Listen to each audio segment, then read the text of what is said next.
Hey everyone, and welcome back, or welcome if you're new to the channel.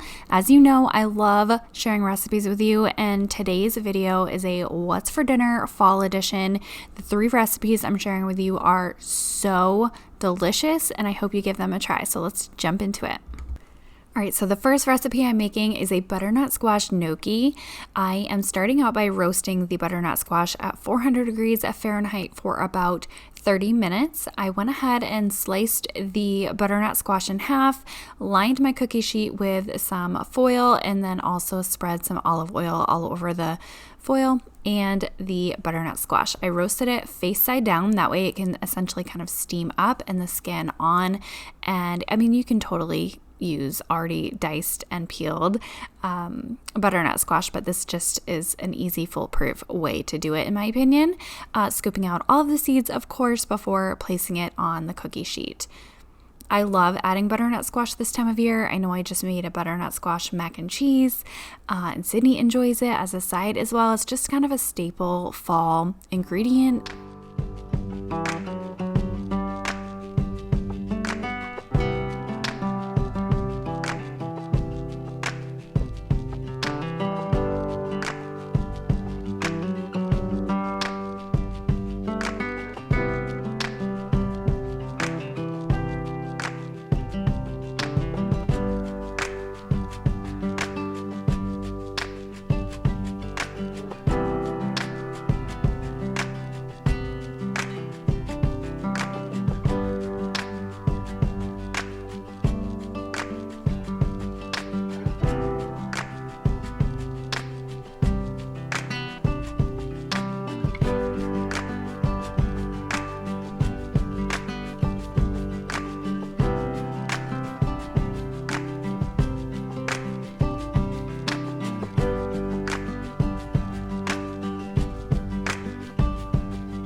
Your butternut squash is done when it is super soft and peels away from the skin very easily.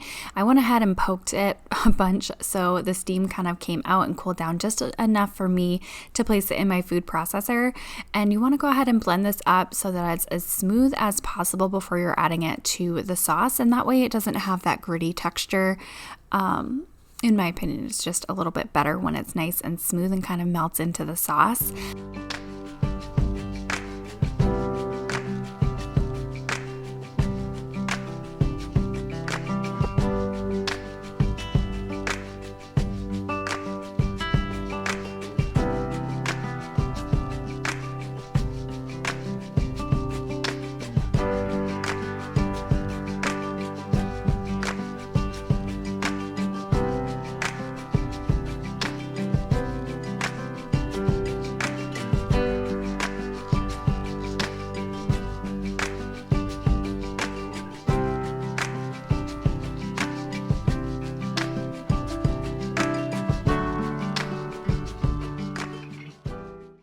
Next up, we're working on the base of the cream sauce. So I have 1 cup of heavy cream, about a half a cup of low sodium chicken broth, pouring that in a large skillet, and seasoning, of course, with salt and pepper along the way. And go ahead and add your gnocchi. I'm just using the dry gnocchi that is room temperature packaged. You can absolutely use frozen, but if you're using frozen, I suggest adding that after the sauces kind of come together, because that does cook super quickly. So go ahead and give this a cover, let things come to a boil and thicken just a little bit before you add your butternut squash. I went ahead and added all of the butternut squash. I don't know, I probably used 1 cup of it, half a cup. You can use as much or as little as you like, depending on your flavor preference.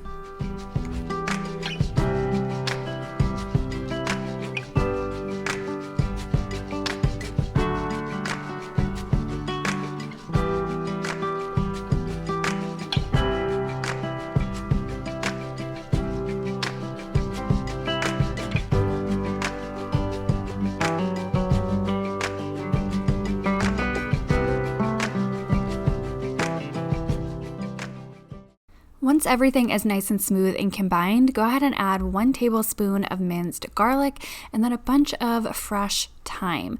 I love thyme and butternut squash together. It reminds me of Thanksgiving. If you don't like thyme, you can omit this as well. You can use just parsley or something if you prefer, or even add some sage in there. I think sage would be delicious.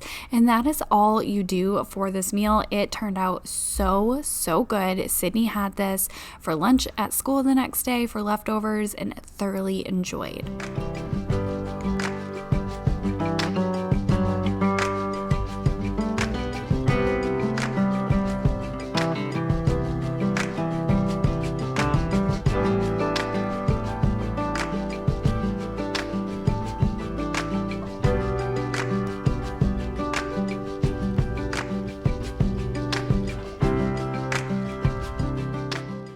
The next dinner I made was a tomato mozzarella pasta skillet meal. This was out of this world, insanely delicious. I am using angel hair pasta, so go ahead and prepare your pasta according to the package with salty water, of course. In a skillet, I am adding a couple of tablespoons of butter, getting that all nice and melted, and adding some yellow onion. I used about a half a yellow onion and just kind of loosely chopped that up.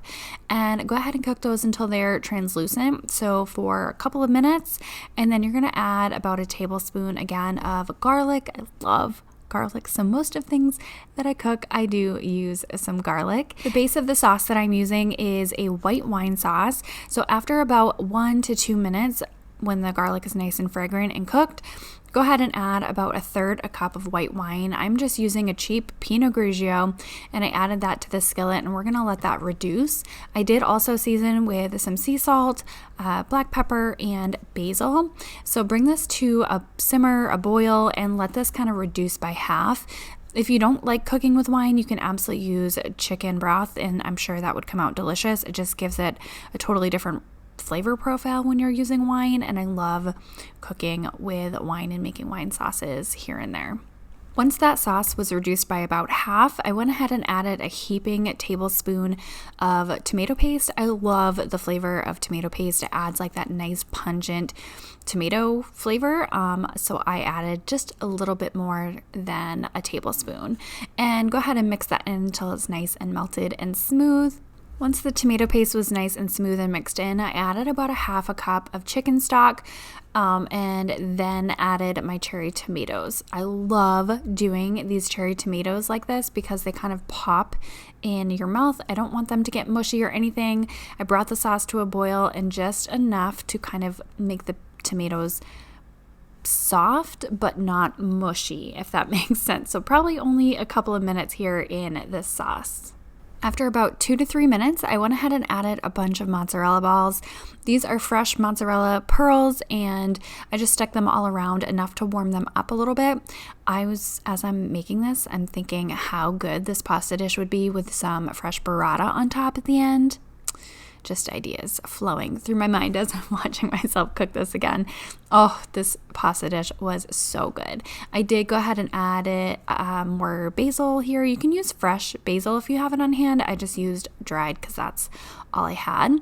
I also added some cooked shredded chicken. So I just used the rotisserie chicken, but you can totally make this vegetarian if you're not using the chicken, and you substitute for vegetable broth as well. That would be absolutely delicious. And then I went ahead and added my angel hair pasta and some grated Parmesan cheese. Served this up with garlic bread, and man, this was so good.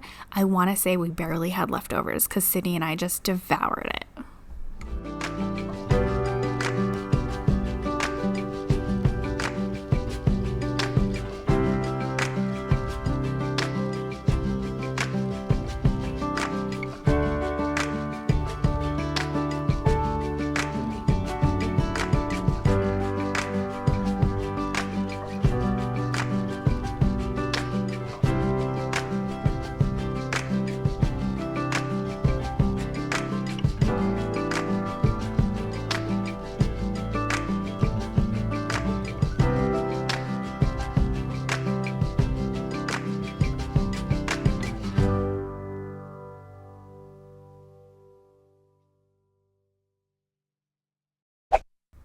The next dinner I made was a jalapeno popper chicken casserole.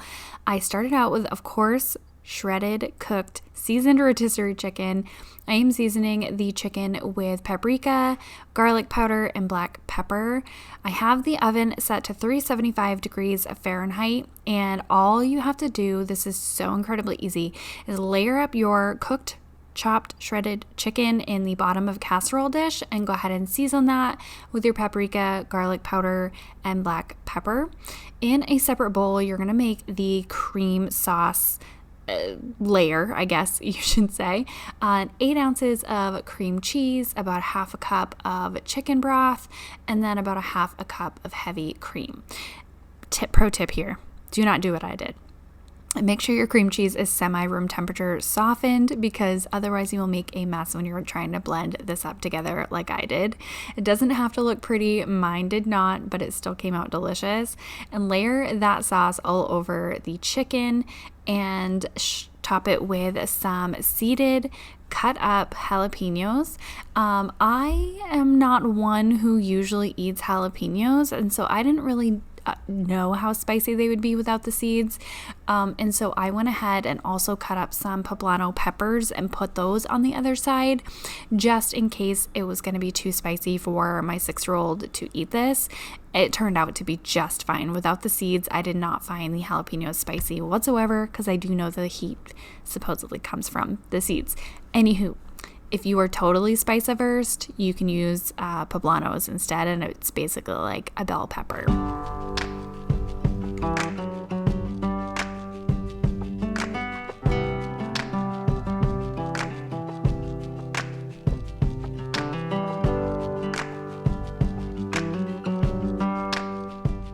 Once you have all of your peppers laid out in the layer, go ahead and top it with some shredded Mexican cheese.